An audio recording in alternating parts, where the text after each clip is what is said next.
चलो भाई स्टार्ट करते हैं आज की क्लास। ठीक है। तो लास्ट क्लास में हमने चार ग्राफ सीखे थे। ठीक है। थोड़ा सा मतलब थोड़ा टॉपिक टफ हो जाता है वो जब फर्स्ट टाइम पढ़ते हैं तो अभी हमें क्या करना है आज की क्लास में, कुछ नया नहीं करना। जो हमने चार ग्राफ पढ़े थे उन्हीं को मैं बार बार पढ़ना है, अलग तरीके से। ठीक है।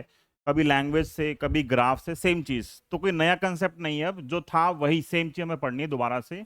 तो एक बार हम क्या कर रहे हैं, इसको क्विक रिवीजन की फॉर्म में चारों ग्राफ को एक बार रीड्रॉ करते हैं। ठीक है। और चारों की जो एक्सप्लेनेशन है वो देखते हैं। यही पेपर के अंदर जो एक्सप्लेनेशन है वही आती है पेपर में बार बार। तो फर्स्ट ग्राफ क्या था, याद करो। फर्स्ट ग्राफ किसके बीच में था? निकालो नोट्स। नोट्स निकालो, देखो फर्स्ट ग्राफ किसके बीच में था। फर्स्ट ग्राफ था फोटो करंट। फर्स्ट ग्राफ था फोटो करंट और इंटेंसिटी के बीच में। ये पहला ग्राफ था जो लास्ट क्लास थी 1 सवा घंटे की, उसमें हमने सिर्फ ये मेनली ये चार ग्राफ एक्सप्लेन किया है। तो पहला ग्राफ था फोटो करंट वर्सेस इंटेंसिटी। कैसी शेप आती है ग्राफ की? ग्राफ की जो शेप आती है वो आती है स्ट्रेट लाइन। कोई बोले क्यों आती है, कैसे एक्सप्लेन करोगे? अगर आपको ये एक्सप्लेन करना है कि इस ग्राफ को एक्सप्लेन करो कि किस बेसिस पे जो ग्राफ है वो स्ट्रेट लाइन आता है, तो तीन चार पॉइंट से। पहला पॉइंट ये था कि अगर फोटॉन्स बढ़ते हैं, ठीक है, मतलब अगर हम बोलते हैं कि इंटेंसिटी जो है वो इंक्रीज करती है, तो इंटेंसिटी बढ़ने से क्या बढ़ता है? Number of photons per second बढ़ते हैं। जब number of photons per second बढ़ते हैं तो इससे क्या होता है? नंबर ऑफ इलेक्ट्रॉन्स पर सेकंड बढ़ते हैं। जब ये बढ़ते हैं तो इससे क्या होता है? नंबर ऑफ कलेक्टेड इलेक्ट्रॉन जो दूसरी प्लेट पे कलेक्ट होते हैं वो बढ़ेंगे, और उससे क्या होता है? जो करंट है वो इंक्रीज करती है। तो ये फर्स्ट ग्राफ की एक्सप्लेनेशन है जो अलग अलग तरीके से पेपर में पूछते हैं। अभी आज की क्लास में भी हमें मैथमेटिकली और ग्राफिकली इन चीजों को समझना है। जो हमारी नेक्स्ट क्लास होगी परसों, ठीक है, उस क्लास के अंदर हमें सिर्फ न्यूमेरिकल प्रैक्टिस करने हैं। आगे ले आ। ठीक है, हमें सिर्फ न्यूमेरिकल प्रैक्टिस करने हैं, वहां पे हमें कुछ अलग से नहीं पढ़ना। अलग से है भी नहीं, जो था वो हमने पढ़ लिया है, बस हमें वही चीज रिपीट करनी है। तो एक पहला ग्राफ ये था, इधर शिफ्ट हो जाओ ना, देखते रहते हैं, सेंस ही नहीं है। फर्स्ट ग्राफ ये था। सेकंड ग्राफ क्या था? सेकंड और थर्ड ग्राफ दोनों ऑलमोस्ट सेम थे। इधर था फोटो करंट, यहां पे है फोटो करंट, और यहां पे क्या था? Applied potential V।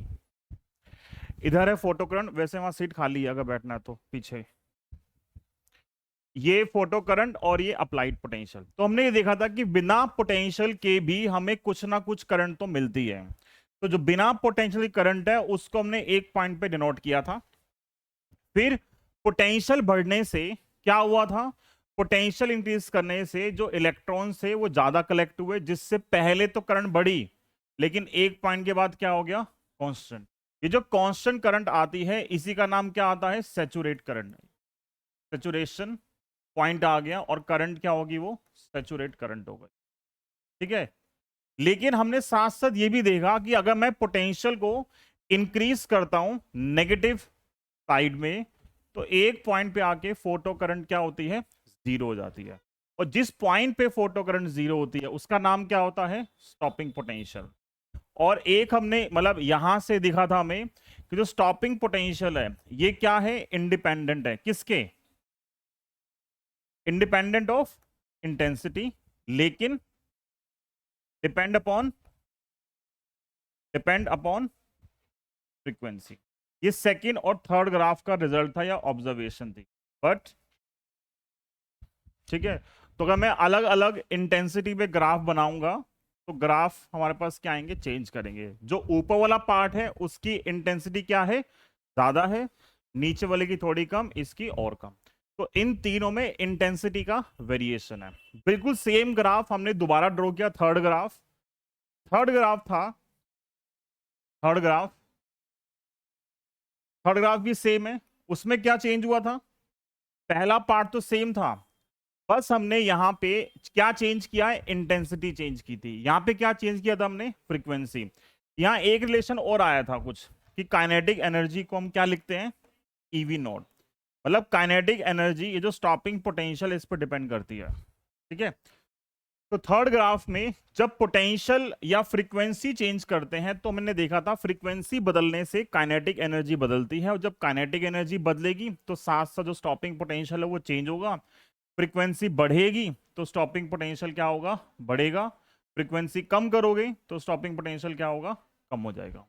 तो जितनी ज्यादा फ्रीक्वेंसी होगी उतना स्टॉपिंग पोटेंशियल क्या आएगा, ज्यादा आएगा, ठीक है। और फोर्थ और लास्ट ग्राफ था कि फ्रीक्वेंसी वर्सेस स्टॉपिंग पोटेंशियल का जो ग्राफ है वो स्ट्रेट लाइन आता है। जिस पॉइंट से ग्राफ स्टार्ट होता है उसका नाम होता है stopping potential, sorry threshold frequency. ये पॉइंट क्या था, थ्रेशोल्ड फ्रीक्वेंसी। ये चारों ऑब्जर्वेशन थी, ठीक है। इन्हीं चारों ऑब्जर्वेशन से क्या बने, 4 लॉज बने, जिसको हम बोलते हैं laws of photoelectric effect, जो पेपर में लिखने के लिए आते हैं। कि 4 जो लॉज हैं आपको लिखने हैं, जो हमने लिखा है वो स्टैंडर्ड लैंग्वेज है, आप अपनी लैंग्वेज के अंदर लिख सकते हो, उसमें कोई इशू नहीं है। ये तो 4 ग्राफ हैं, इन 4 ग्राफ में से 3 ग्राफ से 3 लो बन जाते हैं, और एक जो फोर्थ लो है वो तो आसान सा है। अब देखो जो फर्स्ट लो है, जो फर्स्ट लो है, फर्स्ट लो ये है कि फोटो करंट क्या है, इंटेंसिटी के साथ डायरेक्टली प्रोपोर्शनल है। अभी नेक्स्ट स्लाइड पे लिखे हैं वो सारे लो, ठीक है। फर्स्ट लो ये है कि फोटो करंट इंटेंसिटी के साथ क्या है, डायरेक्टली प्रोपोर्शनल है। किसके लिए, एक मेटल के लिए और एक गिवन फ्रीक्वेंसी के लिए। मतलब आप मेटल चेंज करोगे, फ्रीक्वेंसी चेंज करोगे, तो इंटेंसिटी बदलने से आपको अलग वैल्यू ऑफ करंट मिलेगी। क्यों, क्योंकि सबका वर्क फंक्शन अलग अलग होता है। तो फर्स्ट लो की जो स्टेटमेंट है वो क्या है, for a given metal and frequency photo current की क्या डेफिनेशन थी, नंबर ऑफ इलेक्ट्रॉन्स इजेक्टेड या एमिटेड पर सेकेंड। तो number of electrons per second ejected per second is proportional to intensity. कितने इलेक्ट्रॉन्स इजेक्ट होंगे वो किस पर डिपेंड करता है, कितने फोटॉन्स आते हैं। तो number of photons per second क्या है, number of photons per second is intensity. Number of electrons per second क्या आएगा, फोटो करंट। कितने इलेक्ट्रॉन्स वहां से इजेक्ट होते हैं वो क्या फॉर्म करेंगे, वो करंट फॉर्म करेंगे। तो पहला लो है, फर्स्ट लो है, for a given metal and given frequency photo electric current और photo current is directly proportional to intensity. ये फर्स्ट लो है, ठीक है। ग्राफ से दिख रहा है, कुछ नया बात नहीं है। अगर आप इतना भी लिख दोगे कि पहला लो बोलता है कि फोटो करंट जो है एक मेटल के लिए इंटेंसिटी के साथ डायरेक्टली प्रोपोर्शनल है, तो उतना भी सफिशिएंट है। इन शॉर्ट क्या लिख सकते हो, first law state that photo electric current is directly proportional to intensity for a metal, बस, ठीक है, फर्स्ट लो। जो सेकेंड लो है, सेकेंड लो वो यहां से आता है, जो फोर्थ ग्राफ है। फोर्थ ग्राफ में क्या दिख रहा है, ये जो फ्रीक्वेंसी है न्यू नॉट, इस फ्रीक्वेंसी के नीचे तो फोटो एमिशन पॉसिबल ही नहीं है। तो मिनिमम हमारे पास फ्रीक्वेंसी होनी चाहिए वो ये होनी चाहिए न्यू नॉट। इस न्यू नॉट का नाम क्या है, इसका नाम है थ्रेशोल्ड फ्रीक्वेंसी। तो ये सेकंड लॉ की स्टेटमेंट है कि there exist a certain minimum frequency below which no photo emission will take place, ठीक है। दो लो, फर्स्ट क्या बोल रहा है, ये दोनों आपस में डायरेक्टली प्रोपोर्शनल है। सेकंड क्या बोल रहा है कि एक मिनिमम फ्रीक्वेंसी एग्जिस्ट करती है जिसका नाम क्या है, थ्रेशोल्ड फ्रीक्वेंसी, जिसके नीचे फोटो एमिशन नहीं हो सकता। दो लो हो गए, ठीक है। थर्ड लो, थर्ड लो ये है, दोनों ये ग्राफ और ये ग्राफ मिला के। तीसरा जो लो है वो इन दोनों को मिलाकर है। इन दोनों को मिला के जो एक बनती है स्टेटमेंट वो ये है, ये थर्ड लो है, ठीक है।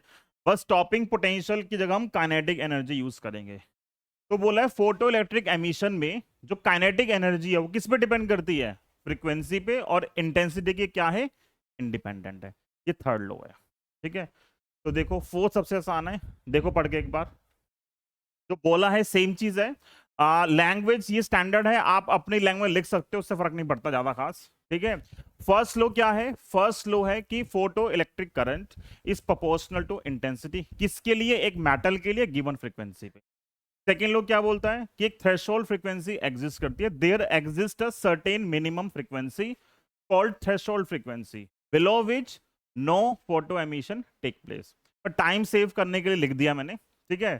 थर्ड लो क्या बोलता है, अब देखो थर्ड लॉ में ना एक कंडीशन है, अगर आप देखोगे यहाँ पे, एक बार वापस जा रहा हूं, ये चीज या फोटो एमिशन सिर्फ तभी पॉसिबल है जब हमारी फ्रीक्वेंसी थ्रेशोल्ड फ्रीक्वेंसी से ज्यादा हो। तो कोई भी क्वेश्चन आए तो उसमें हम ये तो मेंशन कर ही देते हैं कि अगर हमारी फ्रीक्वेंसी थ्रेशोल्ड फ्रीक्वेंसी से ज्यादा होगी तब काइनेटिक एनर्जी फ्रीक्वेंसी के साथ डायरेक्टली प्रोपोर्शनल है। कोई बोले क्या ये जो रेंज है न्यू नॉट से कम में, क्या यहां भी काइनेटिक एनर्जी फ्रीक्वेंसी का प्रोपोर्शनल है? तो नहीं। जब यहाँ एमिशन ही नहीं हो रहा तो इलेक्ट्रॉन कहां से आएगा? जब इलेक्ट्रॉन आएगा तब काइनेटिक एनर्जी और फ्रीक्वेंसी आपस में क्या है? प्रोपोर्शनल है। ठीक है, तो ये थर्ड लॉ है। देखो फटाफट रीड करके।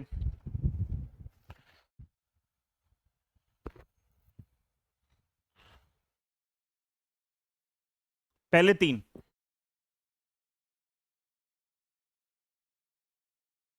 फर्स्ट थ्री लो लिखने हैं लिख सकते हो, ठीक है, और रीड करने हैं रीड कर लो, पहले तीन लो।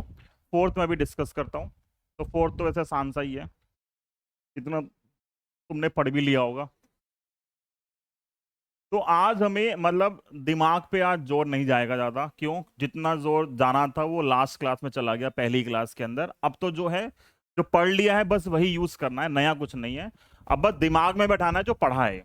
ठीक है, जो हमारी नेक्स्ट क्लास होगी परसों, तो वो क्लास इंपॉर्टेंट है, क्योंकि उस क्लास में जितना हमने अभी दो क्लास में पढ़ा है, जो भी थोड़ा बहुत पढ़ेंगे, वो सारा हमें कलेक्टिवली यूज करना है एक साथ। ठीक है, और उसका यूज करके क्वेश्चंस करने हैं। ज्यादा क्वेश्चन है भी नहीं, मुश्किल से शायद 8-10 क्वेश्चन होंगे बस, बाकी कंसेप्चुअल क्वेश्चन है सारे के सारे। ठीक है, तो एक ये पार्ट है, पढ़ लिया। तो फोर्थ लो है, ठीक है, फोर्थ लो अभी हम आगे भी पढ़ेंगे। एक टॉपिक आता है आगे थ्योरी के अंदर कि एक्सप्लेन करो वेव थ्योरी जो है, वेव थ्योरी ये सब एक्सप्लेन क्यों नहीं कर पाई। ठीक है, क्योंकि वेव थ्योरी के अकॉर्डिंग जो है जो फोर्थ पार्ट है वो एकदम मतलब क्या है, इम्पॉसिबल सी चीज है वेव थ्योरी के अकॉर्डिंग। ठीक है, जैसे हमने देखा था कौन सा, हमने एक देखी थी थर्मियोनिक एमिशन देखा था।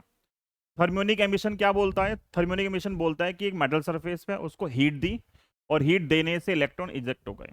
ठीक है, तो मान लो इसको इमेजिन करते हैं, मेरे पास एक मेटल सरफेस है और मैंने उसको तो धूप में रख दिया और लाइट आ रही है, सनलाइट। ठीक है, और सनलाइट आ रही है, मैंने देखा कि जैसे सनलाइट आ रही है लेकिन एमिशन नहीं हुआ, तो मैंने क्या सोचा, इसको चलो आधा घंटा रख देते हैं। आधे घंटे में वो हीट गेन करेगा, तो अगर वो एनर्जी गेन करेगा तो आधे घंटे के बाद तो हो जाना चाहिए था। ठीक है, लेकिन उसी मेटल पे जब मैंने हाई फ्रीक्वेंसी की डाली रेडिएशन, तो ऑन स्पॉट मतलब इंस्टेंटेनियसली हमें इलेक्ट्रॉन जो है या करंट मिल गई। ठीक है, तो वो जो फोटो एमिशन है वो एक इंस्टेंटेनियस प्रोसेस है, ये चीज वेव थ्योरी एक्सप्लेन नहीं कर सकती, कि वेव थ्योरी के according photon picture of light तो एग्जिस्ट ही नहीं करती। तो क्लासिकल फिजिक्स के हिसाब से जब एनर्जी आ रही है और बहुत देर तक आती रहेगी तो टोटल एनर्जी धीरे धीरे क्या होगी, बढ़ती रहेगी, तो एमिशन होना चाहिए था कि हुआ नहीं। जो फोर्थ पार्ट है ये एक मेजर ब्रेक थ्रू था कि वेव थ्योरी इस पार्ट को तो एक्सप्लेन नहीं कर सकती। अब जो वर्ड लिखा हुआ है कि it is an instantaneous process, अब देखो हो क्या क्या रहा है फोर्थ वाले पार्ट के लिए। एक मेटल सरफेस थी, एक फोटोन आया, फोटोन टकराया इलेक्ट्रॉन के साथ, वर्क फंक्शन था, इलेक्ट्रॉन बाहर आया, इलेक्ट्रॉन एक प्लेट से दूसरी प्लेट पे पहुंचा, एमीटर से पास हुआ और कलेक्ट हो गया। ये पूरा का पूरा जो ये लॉ बोलता है, ये बोला है कि ये पूरा का पूरा जो प्रोसेस है वो सिंगल इवेंट है, एक ही इवेंट है। और इस पूरे प्रोसेस का जो टाइम है वो 10 की पावर -8 -9 सेकेंड है। -9 10 की पावर 9 कितना हो गया, 100 करोड़। एक सेकेंड का 100 करोड़वां हिस्सा जो है ना, इतने कम टाइम के अंदर पूरा प्रोसेस हो जाता है। तो ये चीज वेव थ्योरी एक्सप्लेन नहीं कर सकती। तो ये एक तरह से लो बन गया कि photoelectric effect is an instantaneous process. ठीक है, पहले तीन लोग ग्राफ से मिल रहे हैं, फोर्थ भी मतलब ग्राफ पे नहीं दिख रहा लेकिन ऑब्जर्वेशन तो है ही ना, कि जैसी रेडिएशन आती है ऑन स्पॉट हमें करंट मिल जाती है। तो जो पूरा प्रोसेस है वो क्या है, एक इंस्टेंटेनियस प्रोसेस है। ठीक है, अब हमें इन चारों लोग को फिर से एक्सप्लेन करना है, जो हम एक बार एक्सप्लेनेशन ग्राफ पढ़ते हुए दे चुके हैं, मुझे ये चीज फिर से पढ़नी है, लेकिन अब मुझे एक मैथमेटिकल इक्वेशन यूज करनी है इन सबको समझाने के लिए कि काइनेटिक एनर्जी फ्रीक्वेंसी पे डिपेंड क्यों करती है। काइनेटिक एनर्जी के हिसाब से ये सर्टेन मिनिमम फ्रीक्वेंसी क्यों आनी चाहिए, कहाँ लिखा हुआ आनी चाहिए, ठीक है। और ये जो पहला ग्राफ है खैर इसकी सेम रहेगी, तो ये दो हमें अब जस्टिफाई करना है कि ये क्यों है ऐसा। ग्राफ पे दिख रहे हैं ठीक है, पर क्या हमारे पास कोई मैथमेटिकल सपोर्ट है इस चीज के लिए, ठीक है, तो वो हमें सीखना है, तो वो हमारा नेक्स्ट टॉपिक है अब, ठीक है। इन्हीं चार लॉज को हमें फिर से पढ़ना है अभी, बस एक मैथमेटिकल इक्वेशन का यूज करके। पलट दो पेज, ठीक है, ओके। तो जो लो है वो है आइंस्टाइन फोटोइलेक्ट्रिक इक्वेशन। ये इक्वेशन वैसे आपने पढ़ी है कब, केमिस्ट्री में 11th क्लास के अंदर, और आपने काफी सारे क्वेश्चन जो हैं वो भी कर रखे हैं, बट अभी हम थोड़ा डिफरेंट अप्रोच से करेंगे 12th क्लास के अंदर, ठीक है। आपने ये भी पढ़ा है थर्मोडायनेमिक्स के अंदर, फर्स्ट लॉ ऑफ थर्मोडायनेमिक्स क्या होता है बताओ, फर्स्ट लॉ ऑफ थर्मोडायनेमिक्स याद है किसी को? थर्मोडायनेमिक्स का फर्स्ट लॉ क्या बोलता है?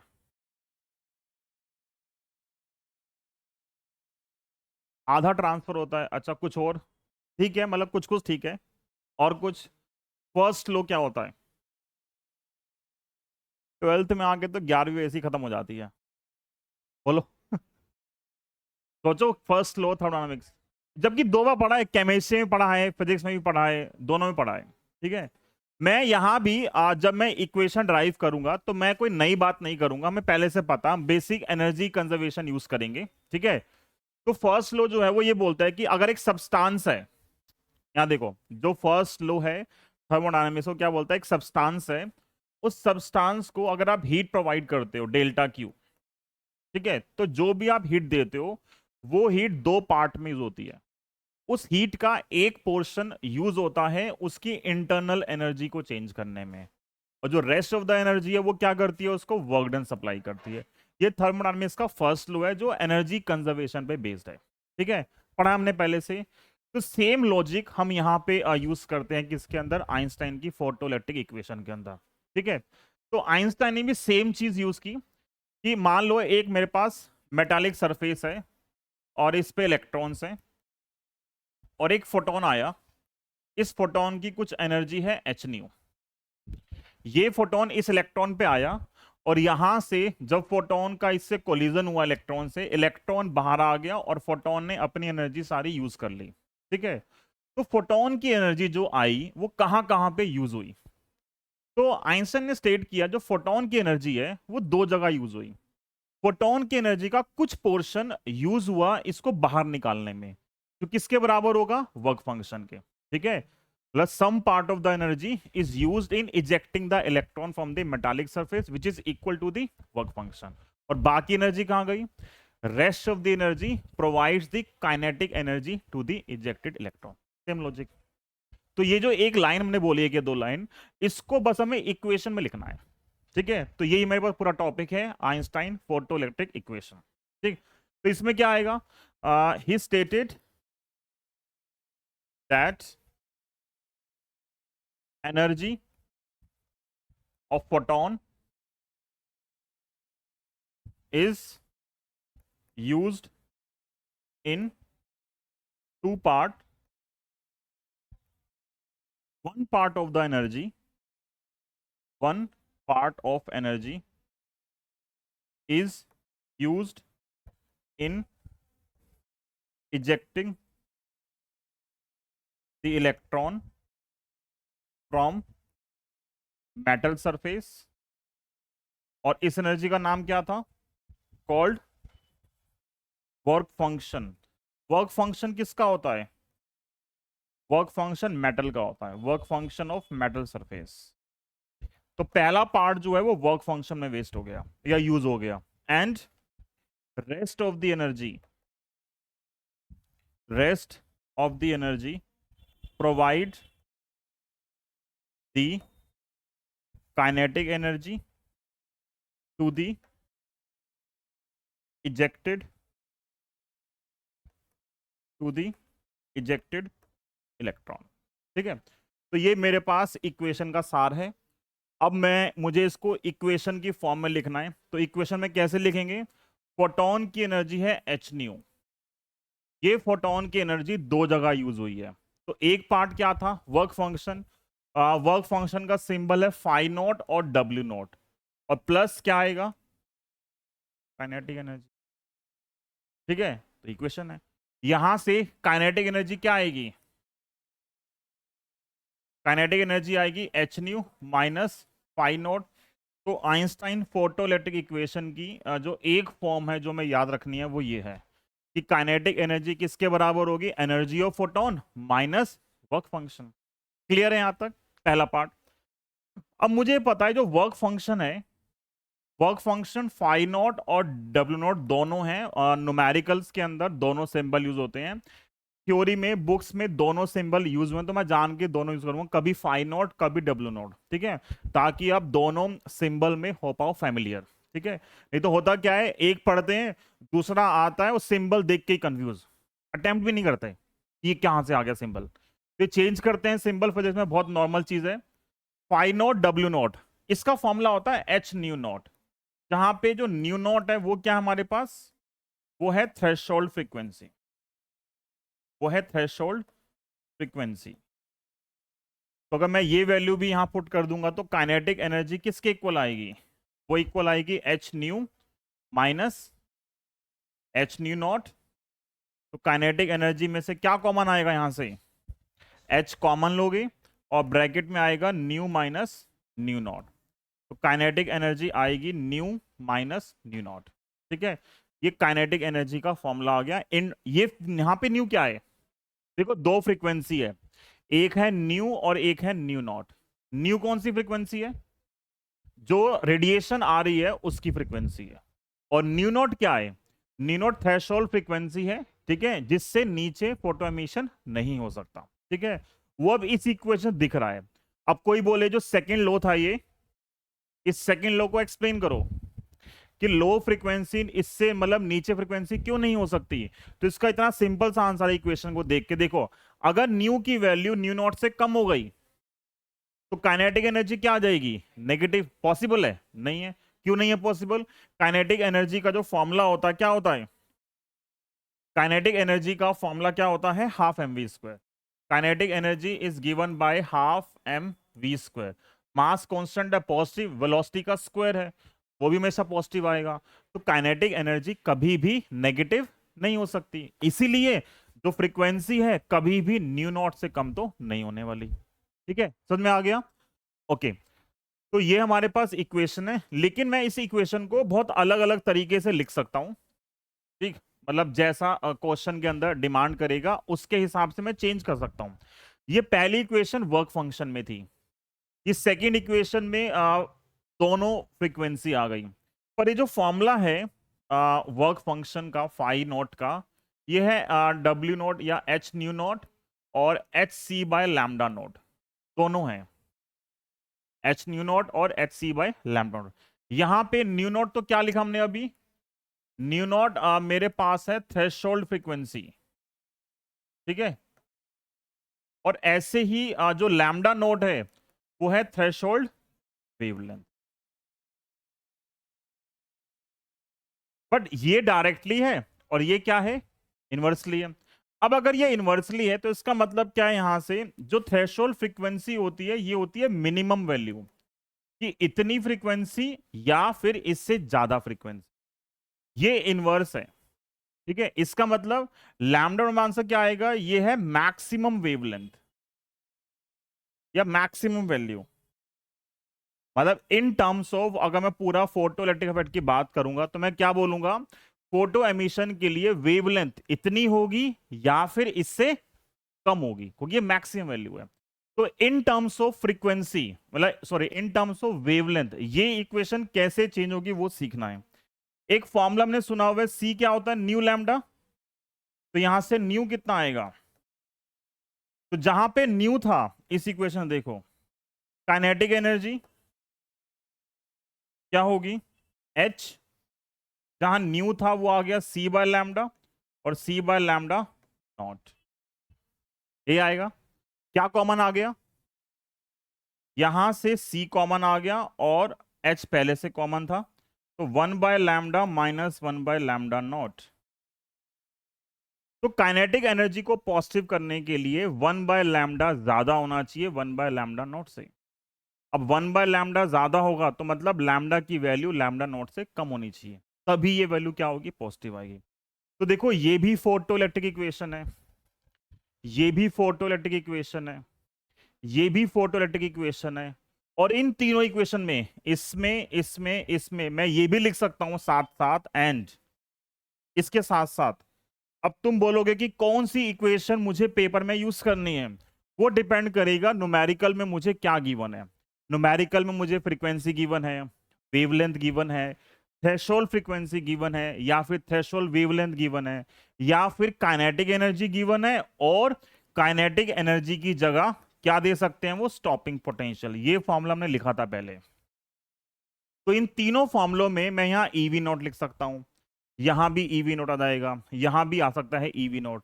तो बस आपको रिलेट करना है, क्वेश्चन पढ़ के मेन इक्वेशन एक ही है, जो कुछ भी होगा वो इसी के अंदर पुट करके हम सॉल्व कर सकते हैं। तो बस एक मेन स्टैंडर्ड इक्वेशन ही है, बाकी सब इसी के अंदर होगा। ठीक है, क्लियर है? तो ये हमारे पास है फोटो इलेक्ट्रिक इक्वेशन। ठीक, ये टॉपिक पेपर में आया हुआ है कई बार 3 मार्क्स में, कि derive an expression for photo electric equation. अब सोचो पेपर में आए कि derive an expression for photo electric equation, तो तुम कहां पे आके रुकोगे? क्वेश्चन में क्या बोला है कि एक एक्सप्रेशन निकालो फोटो इलेक्ट्रिक इक्वेशन का, तो कौन सा एक्सप्रेशन है फोटो इलेक्ट्रिक इक्वेशन का? सारे ही है, तो कहां पे आकर रुकोगे? पहले पे आकर रुक जाएंगे। सिर्फ यहां तक करना है, अनटिल अनलेस क्वेश्चन में बोले कि आपको वो स्पेसिफिकली प्रूफ करना है कि यही इक्वेशन ड्राइव करनी है, तो फिर आगे करोगे। और नहीं बोला गया कुछ भी, तो सिर्फ ये स्टेटमेंट लिखो और ये 2 इक्वेशन लिखो, सफिशिएंट है। बस डिफाइन कर देंगे काइनेटिक एनर्जी क्या है, एच न्यू क्या है, फाई नॉट या डब्ल्यू नॉट क्या है, बस। क्लियर है? ठीक है, तो आज हमें ये इक्वेशन यूज करनी है, बस थोड़ी बहुत। समझ में आ गया? ओके, करें आगे।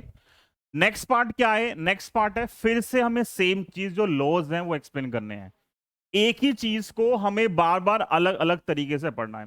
देखो जब मैंने फर्स्ट टाइम ग्राफ बनाए, मतलब ड्रॉ किए थे, तो मैंने आपको साथ साथ एक्सप्लेनेशन दी, तो कुछ बच्चों को टफ लगती है कि एक साथ साथ हो गया, लेकिन जब दोबारा पढ़ेंगे तो हम और ज्यादा रिलेट कर सकते हैं सेम चीज को। तो हमने पहली क्वेश्चन क्या पढ़ी थी? क्वेश्चन जो है नेक्स्ट वो है कि हमें ये लॉज एक्सप्लेन करने हैं। पेज चलो बच गया हमारा, ये हटा देते हैं इसको। क्वेश्चन क्या है? Explanation of photoelectric effects, laws of photo, किसका यूज करके?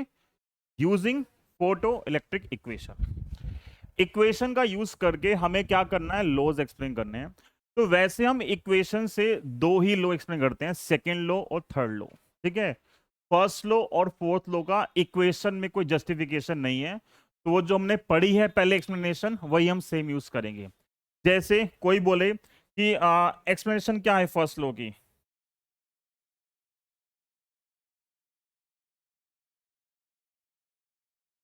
यार ये हैंग हो गया क्या?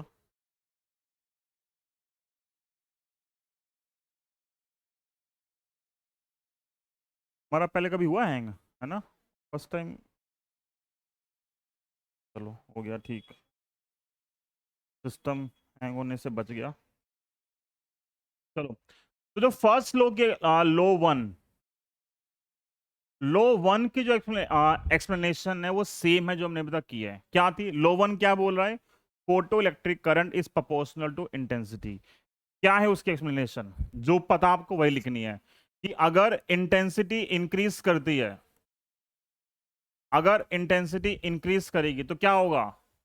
Number of photons per second increase करेंगे।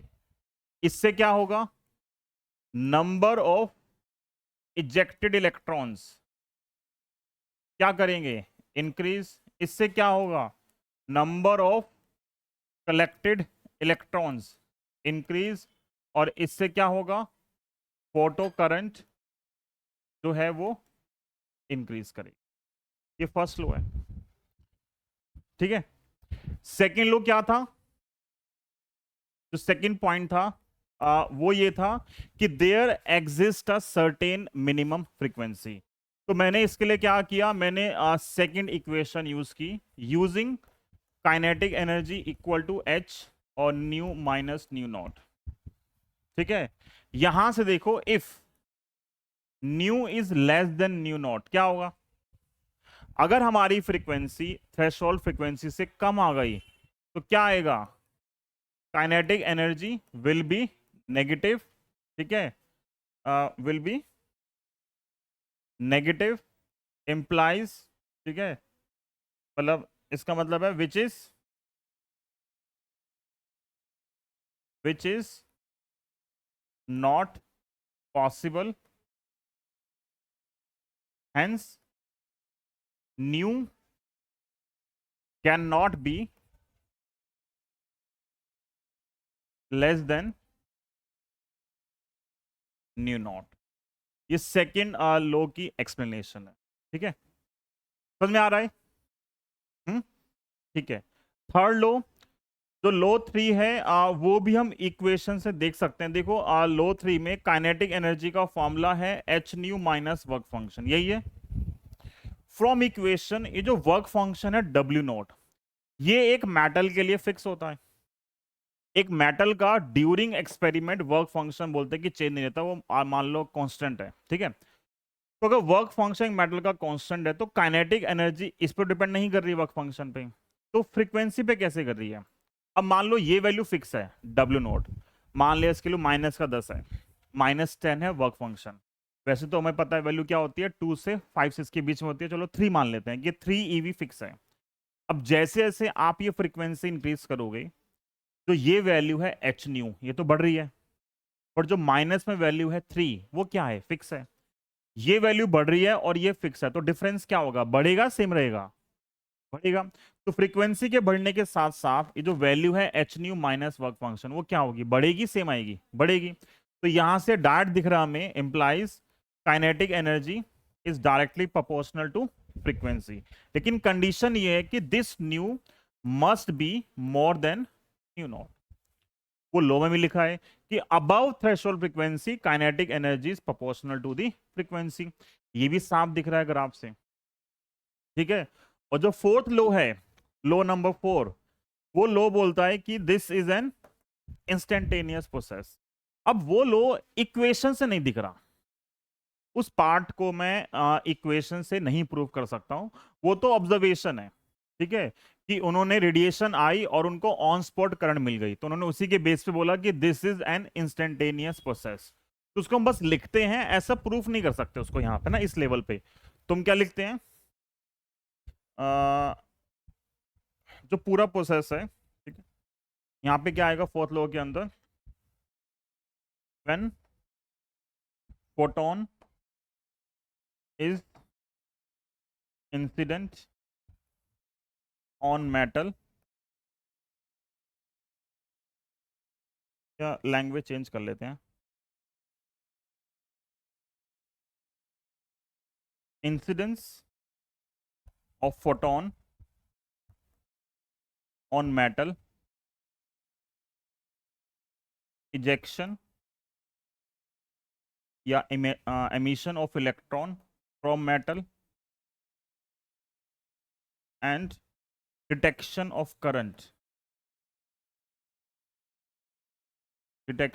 current is considered as a single event, ठीक है, whose time interval is less than 10⁻⁹999 second, ठीक है। बुक्स में ये भी लिखा हुआ है कि ये जो कोलिजन है, ठीक है, ये भी लिखते हैं वो कि जो सिंगल इवेंट है, collision of photon and electron, ठीक है, is elastic in nature, elastic nature है, ठीक है, तो मतलब टोटल एनर्जी मोमेंटम दोनों कंजर्व है, ठीक है। तो ये लॉस की एक्सप्लेनेशन है। अब ये जो क्वेश्चन है सारे के सारे, देखो हैं तो लॉजिकल क्वेश्चन, लेकिन स्टिल हमें यहाँ पे लैंग्वेज लिखनी पड़ रही है, तो बहुत सारे बच्चे जो है ये लैंग्वेज कंस्ट्रक्ट नहीं कर पाते। तुम्हें बहुत ज़्यादा इंग्लिश में नहीं लिखना है, तुम पॉइंट्स में लिख सकते हो। अब तुम इसको पूरे को पॉइंट में लिख दो कि पहला पॉइंट इंटेंसिटी इंक्रीज करेगी, फिर ये होगा, फिर ये होगा, फिर ये होगा, बस खत्म। बहुत बुक्स में देखोगे तो बहुत ज़्यादा एलेबोरेटिव फॉर्म में दे रखा है, मतलब एक एक के अंदर आधा आधा पेज भर देते हैं, वो उतना नहीं चाहिए। तुम्हें बस लॉजिकली आंसर करना है कि वो क्या क्या इवेंट हो रही है और तुम उसको कितना मतलब ब्रीफली एक्सप्लेन कर सकते हो। ठीक है, तो आज का जो लिखने वाला पोर्शन है वो खत्म। ठीक है, 2-3 ग्राफ हैं बस हमारे, वो करने हैं और फिर छुट्टी। बट ये सारा आपको थोड़ा सा लिख के प्रैक्टिस करना पड़ेगा, क्योंकि हालांकि बोर्ड में अब क्वेश्चन आने कम हो गए हैं थ्योरेटिकल, लेकिन जितने भी आते हैं, ठीक है, वो भी अभी वीक पॉइंट है बच्चों का, क्योंकि बच्चे आकर ऑब्जेक्टिव पे और उन पे फोकस करते हैं, तो लैंग्वेज का जो पार्ट है वो बहुत गंदा हो जाता है, लिखते ही नहीं है कुछ। ठीक है, क्लियर है यहाँ तक? ओके, तो जो लिखने वाला पार्ट तो खत्म। 2-3 ग्राफ हैं, हमें बस ग्राफ डिस्कस करने हैं, और बेसिक मैथमेटिक्स पता है तो ग्राफ हो जाएंगे। हल्की सी मैथमेटिक्स देखते हैं, हमने कभी 11th क्लास में पढ़ी थी। एक इक्वेशन आती है, अगर आपने सुनी हो तो, इक्वेशन है y is equal to M X plus C. एक मैथ्स की इक्वेशन है y is equal to M X plus C, सुनिए। ठीक है, मैथ्स में एक स्ट्रेट लाइन की इक्वेशन है y is equal to M X plus C, जहां पे जो m है, m यहां पे क्या आता है, m आता है स्लोप ऑफ लाइन, और जो c है, c होता है y इंटरसेप्ट। y इंटरसेप्ट का मतलब है कि वो लाइन x और y एक्सिस पे कहां पे कट करेगी। ठीक है, तो इसका यूज करके मैं 6 लाइन बना रहा हूं। पहले फर्स्ट केस करते हैं। फर्स्ट केस मैंने माना कि जो स्लोप m है वो पॉजिटिव है। स्लोप m क्या है? पॉजिटिव। हमें पता है वैसे स्लोप का फॉर्मूला जो होता है वो tan थीटा होता है, और अगर स्लोप पॉजिटिव है, इसका मतलब उस लाइन का जो एंगल बनेगा एक्स एक्सिस से, वो क्या आएगा? एक्यूट एंगल आएगा, लेस देन 90 एंगल आएगा। तो मैंने यहां से पास होते हुए 3 लाइन ड्रॉ की। ठीक है, मान लो ये फर्स्ट लाइन, ये सेकंड लाइन, या जो भी नाम देते, चलो ये फर्स्ट है, ये सेकंड और ये थर्ड। इन तीनों लाइन के लिए जो एंगल बन रहा है इन तीनों लाइन का एक्स एक्सिस से, फर्स्ट लाइन का एंगल ये बन रहा है, सेकंड का ये, और मतलब थर्ड, सेकंड और फर्स्ट का, ये तीनों एंगल जो है वो लेस देन 90 है। तो तीनों लाइन के लिए जो स्लोप है वो तो पॉजिटिव है। ठीक है, साथ साथ सी जो है वाई इंटरसेप्ट, मतलब वो लाइन कोऑर्डिनेट एक्सिस पे, मतलब वाई एक्सिस पे कहां पे कट कर रही है। तो अगर हम देखें फर्स्ट लाइन के लिए, तो बताओ फर्स्ट लाइन के लिए जो सी की वैल्यू क्या आएगी? Positive, negative? फर्स्ट लाइन के लिए ये वाई एक्सिस है और ये एक्स एक्सिस है। फर्स्ट लाइन के लिए ये है सी। फर्स्ट लाइन के लिए हमारे पास ये इतना जो पोर्शन है, this is c first line के लिए। तो सी क्या है फर्स्ट लाइन पहले के लिए? पॉजिटिव। सेकंड के लिए, सेकंड कट ही नहीं कर रहा कहीं भी, तो क्या आएगा? 0। और थर्ड के लिए, थर्ड के लिए कहीं नीचे कट कर रहा तो नेगेटिव आ गया सी। ठीक है, सेम चीज मैं दोबारा ड्रॉ कर सकता हूं, कि मान लो मैंने फिर से 3 लाइन ड्रॉ की, बट मैंने यहां पे लिखा जो स्लोप है वो नेगेटिव है। स्लोप नेगेटिव कब होता है? जब लाइन का जो एंगल बनता है एक्स एक्सिस के साथ, वो क्या आता है? More than 90। तो यहां जो लाइन है वो ऐसे मान ली,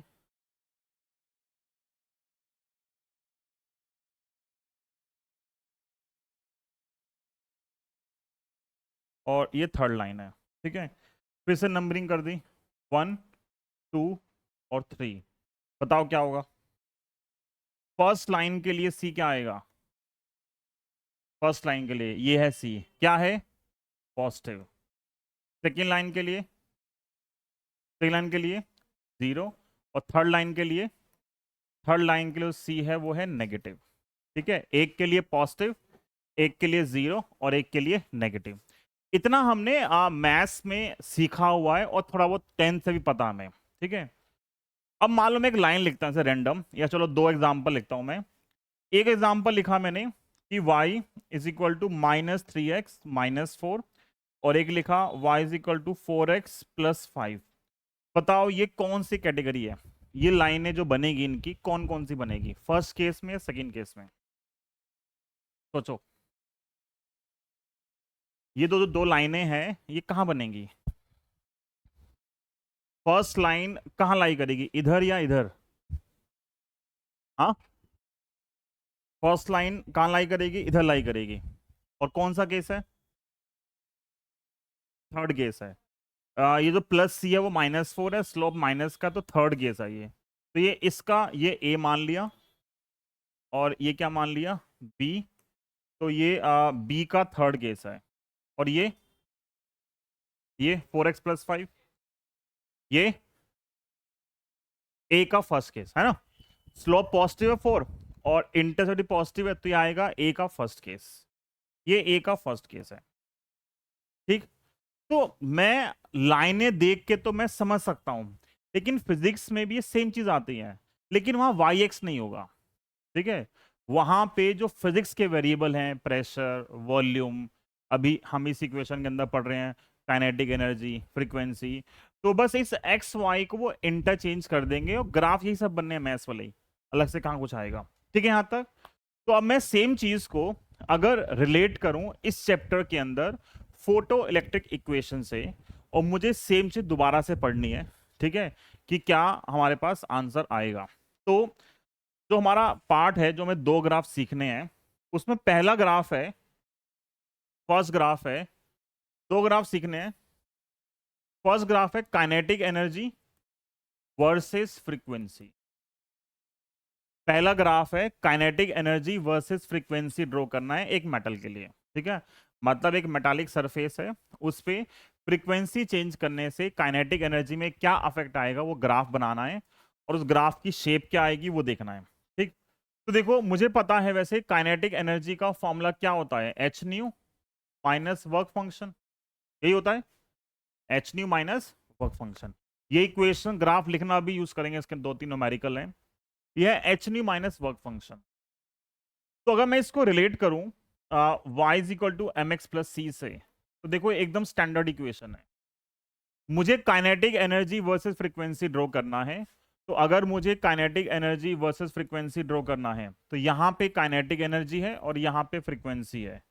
तो मतलब ये काम कर रहा है किसका, y का। ये क्या काम कर रहा है, y का। ये x क्या काम कर रहा है, और ये क्या हो गया, इंटरसेप्ट। तो कंपेयर करते मुझे क्या दिखा, स्लोप किसके बराबर आएगा, जो कॉफिशिएंट ऑफ x होता है वो स्लोप होता है। यहां पे क्या है, कॉफिशिएंट ऑफ फ्रीक्वेंसी h, तो स्लोप कितना है, h है। और साथ साथ जो इंटरसेप्ट है, y इंटरसेप्ट, वो कितना है, वो है माइनस का w0, ठीक है। अब देखो, स्लोप पॉजिटिव है और इंटरसेप्ट नेगेटिव है, तो कैसी बनेगी line, slope positive intercept negative, third line बनेगी। बस बस इतना सा लॉजिक था। तो जो लाइन बनेगी वो क्या बनेगी, थर्ड लाइन बनेगी। तो बस हमें ये पता है, अगर काइनेटिक एनर्जी की बात कर रहे हैं, काइनेटिक एनर्जी फिजिक्स के पॉइंट ऑफ व्यू से तब मिलेगी जब हमारी फ्रीक्वेंसी थ्रेशोल्ड से क्या होगी, ज्यादा होगी। तो मतलब ये ग्राफ ऊपर तो सही बनेगा, लेकिन नीचे ग्राफ आएगा ही नहीं कभी। तो जब ग्राफ पॉसिबल ही नहीं है, तो हमने क्या किया, इसको प्रोजेक्ट किया। टेढ़ा हो गया यार ये, तो लाइन ही टेढ़ी है।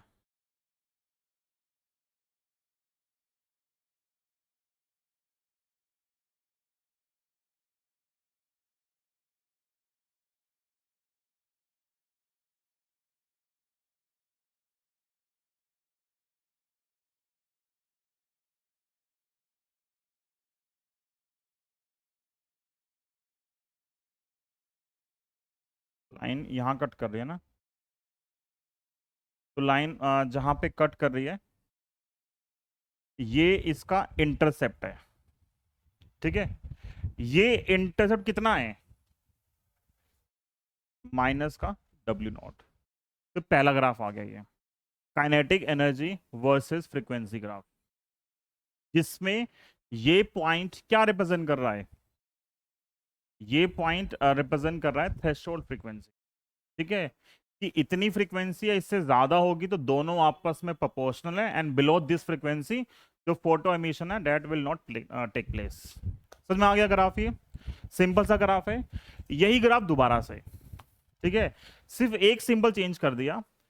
सेकंड ग्राफ है वो है stopping potential versus frequency. Stopping potential versus frequency, ये है काइनेटिक एनर्जी वर्सेस फ्रीक्वेंसी, और ये है स्टॉपिंग पोटेंशियल वर्सेस फ्रीक्वेंसी। अब अगर ग्राफ ये स्टॉपिंग पोटेंशियल वर्सेस फ्रीक्वेंसी है, देखो काइनेटिक एनर्जी किसके इक्वल थी? H nu minus work function. Kinetic energy होती है ईवी नॉट। क्या होती है? EV not. तो ईवी नॉट किसके इक्वल है? H nu minus work function. मुझे तो वी नॉट चाहिए ना, तो अगर यहां वी नॉट चाहिए तो ई को क्या करना पड़ेगा? हटाना पड़ेगा। ई कैसे हटेगा? डिवाइड कर दिया। तो ये आएगा H by E new minus work function by E. Same graph दोबारा से, यहां पे स्टॉपिंग पोटेंशियल, यहां पे फ्रीक्वेंसी। ये देखो फिर से सेम चीज आ गई। यहां पे स्लोप किसके इक्वल है? कॉफिशिएंट ऑफ फ्रीक्वेंसी कितना है? H by E. इंटरसेप्ट कितना है? वाई इंटरसेप्ट वो है minus work function by E. कितना है? Minus work function by E. तो ग्राफ क्या आएगा इसका? सेम ऐसे ही ग्राफ आएगा। ये मान लो हमारे पास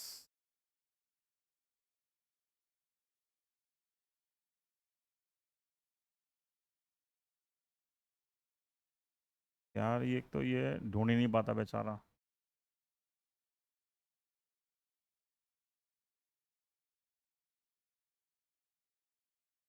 ग्राफ बनाने में बहुत टाइम वेस्ट होता है, पर काइंड ऑफ ठीक है, चल जाएगा ग्राफ। ये पॉइंट क्या है बताओ? ये पॉइंट क्या है? माइनस वर्क फंक्शन बाय ई, और स्लोप कितना है? H by. और ये पॉइंट क्या आएगा? That point will be threshold frequency. समझ में आया? देखो अब चाहे ये ग्राफ हो या ये ग्राफ हो, दोनों दोनों में एक चीज कॉमन है, स्लोप की वैल्यू h और h बाई ई। h और h बाई ई एक मेटालिक सरफेस पर डिपेंड नहीं करती। मेटल की जो प्रॉपर्टी है वो वर्क फंक्शन पर डिपेंड करती है। स्लोप h हो, h बाई ई हो, दोनों कांस्टेंट है।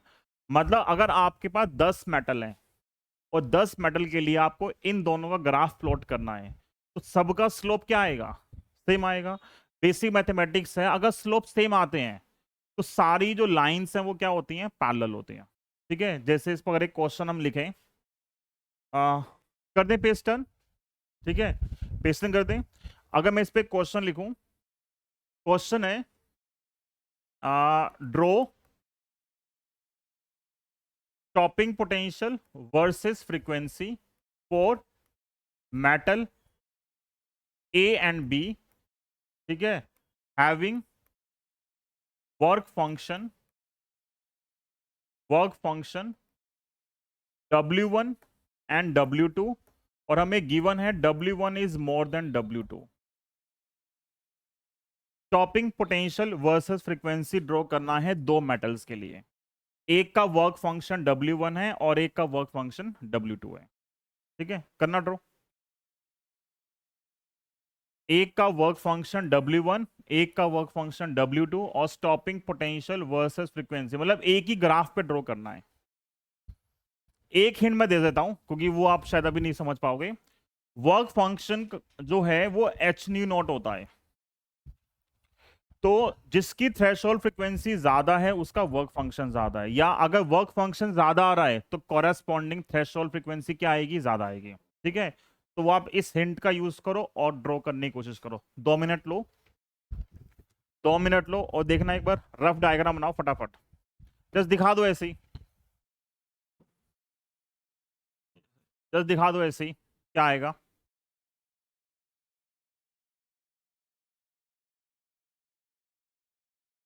क्योंकि एक कॉमन मिस्टेक है इसके अंदर जो बहुत सारे बच्चे करते हैं कि अगर आपको दो ग्राफ बनाने हैं और अगर लिखा हो वर्क फंक्शन, तो आपको उसको दिखाना भी है कि वाई एक्सिस पे कहां पे आएंगे वर्क फंक्शन। W1 W2 कहां पे आएगा? W1 और जो W2 है उसकी वैल्यू कहां पे आएगी? बना?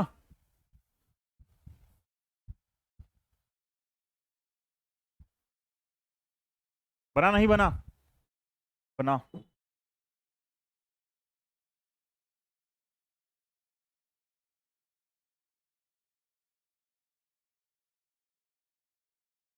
क्या आया?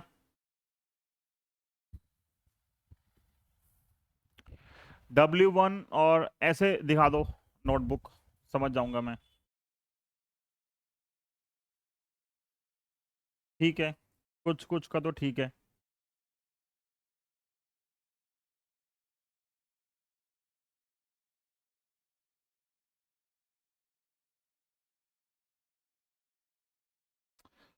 बनाओ फटाफट इधर।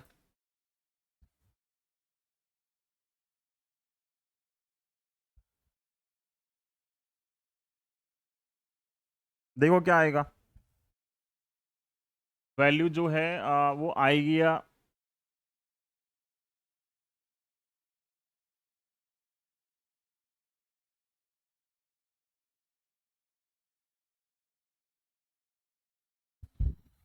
देखो एक तो पता ही है।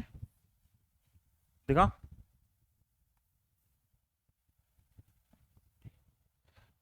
शो करो।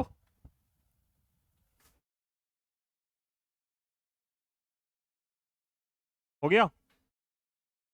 तो एक तो आसान ही है ना एक बनाना तो। देखो अगर कितनी भी मेटल्स हो, जब सबका स्लोप सेम है, तो स्लोप सेम होने का मतलब ये जितनी भी लाइन आएंगी वो सारी जो लाइन है वो पैरेलल आएंगी। एक चीज तो क्लियर है। ठीक है। अब यहां पे एक पॉइंट इधर है, ये पॉइंट, और एक पॉइंट ये है। ये इतनी थ्रेशोल्ड फ्रीक्वेंसी है और इसकी इतनी थ्रेशोल्ड फ्रीक्वेंसी है। यहां थ्रेशोल्ड फ्रीक्वेंसी कम है, तो वर्क फंक्शन भी क्या आएगा, कम आएगा। ये थ्रेशोल्ड फ्रीक्वेंसी ज्यादा हो गई तो वर्क फंक्शन भी क्या होगा, ज्यादा हो जाएगा। तो अगर मैं इसको आगे प्रोजेक्ट करूंगा,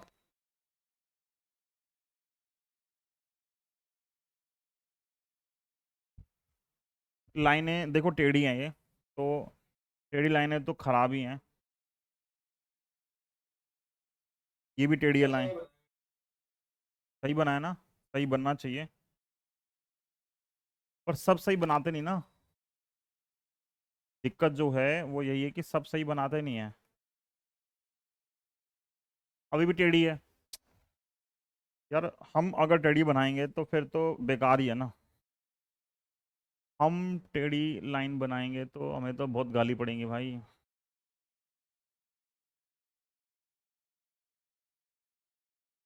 ये ठीक है। तो दो लाइन ऐसे बनेगी। अब इसके अंदर ये वर्क थ्रेशोल्ड फ्रीक्वेंसी कम है और ये ज्यादा है, तो इसका मतलब ये वैल्यू क्या है, माइनस, बड़ा कौन सा है, W1। तो अगर ये W1 बड़ा है तो ये क्या होगा, और ये क्या होगा, W1। ठीक है। कम वाला यहाँ आएगा, ज्यादा वाला यहाँ आएगा। क्लियर है? ठीक है। तो ये 2 मार्क्स के लिए एक आसान क्वेश्चन है। नेक्स्ट क्लास में हमें बस क्वेश्चन डिस्कस करने हैं, तो इसके ऊपर एक आध क्वेश्चन हो रहे हैं, करें। टाइम हो गया, 5 मिनट लूंगा बस। ये क्वेश्चन देखो, एक डायरेक्ट क्वेश्चन है। Given below is the graph between frequency of radiation and maximum kinetic energy. यहां पे काइनेटिक एनर्जी है और यहां पे फ्रीक्वेंसी है। ठीक है। और क्वेश्चन बोल रहा है find the value of threshold frequency. बताओ पहले का आंसर, पहले का आंसर क्या आएगा, पहले का आंसर आएगा 10, है ना। बच्चों को सिर्फ 10 दिखता है, बच्चों को, हाँ सिर्फ 10 दिखता है पेपर में। 10 तो यहां वैल्यू ना, साथ में ब्रैकेट में लिखा हुआ है × 10⁻⁴। तो आंसर क्या आएगा, न्यू मल्टीप्लाई बाय 10⁻⁴ हर्ट्स। ठीक है, आंसर ये आएगा। और सेकंड पार्ट क्या है, work function from the graph. ये भी मिस्टेक करते हैं। देखो वर्क फंक्शन है कितनी मिनिमम एनर्जी चाहिए इजेक्ट करने के लिए इलेक्ट्रॉन को। ठीक है, जो एनर्जी सप्लाई कर रहे हैं वो नेगेटिव नहीं हो सकती। ये माइनस तो इंटरसेप्ट का पार्ट है। इस माइनस का मतलब है कि माइनस ऑफ वर्क फंक्शन जो है वो है -4। और एनर्जी की देखो क्या लिखी है यूनिट, ईवी लिखी हुई है। तो माइनस का 4 EV, minus minus cancel, work function क्या आएगा, वर्क फंक्शन नेगेटिव नहीं हो सकता। तो यहां पे दोनों ही पार्ट आसान है और दोनों ही गलत होते हैं पेपर में। पहले पार्ट में गलती होगी 10⁻40 नहीं लिखते अगर ऐसे सिमिलर क्वेश्चन आते हैं। दूसरे पार्ट में गलती ये है कि जो माइनस का लिखा हुआ है बच्चे वर्क फंक्शन को माइनस का ही लिख देते हैं। ठीक है, ये इसमें क्वेश्चन में होती है मिस्टेक। बालाकी इसमें एक पार्ट और था, थर्ड पार्ट मैंने अभी ऐड नहीं किया, वो हम कल करेंगे। और आज के लिए लास्ट क्वेश्चन, ये आसान सा क्वेश्चन था। नहीं यार, 2 क्वेश्चन बचे हैं, तो ये ला हम कल करेंगे। चलो नेक्स्ट क्लास में, ये हम अभी करते हैं। ठीक है, ये हम अभी कर रहे हैं। इस क्वेश्चन में अगेन स्टॉपिंग पोटेंशियल वर्सेस 1/λ। हमने ग्राफ सीखा है विद फ्रीक्वेंसी। इन्होंने क्या ग्राफ दे दिया, 1/λ। तो 1/λ के साथ ग्राफ गिवन है। इसमें मैं आपको कौन सा पार्ट सिखा सकता हूं, अभी हम पहला पार्ट कर सकते हैं बस। आज के लिए हम सिर्फ पहला पार्ट डिस्कस कर रहे हैं। क्वेश्चन बोल रहा है इस ग्राफ का यूज करके how the value of Planck's constant determined from the graph.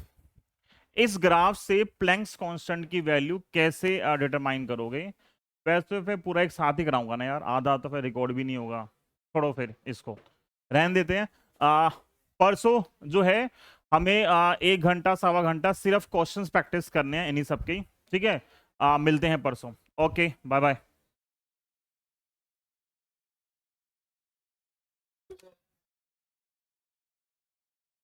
नहीं आज नहीं हो पाएगी, आज जाना है शादी में।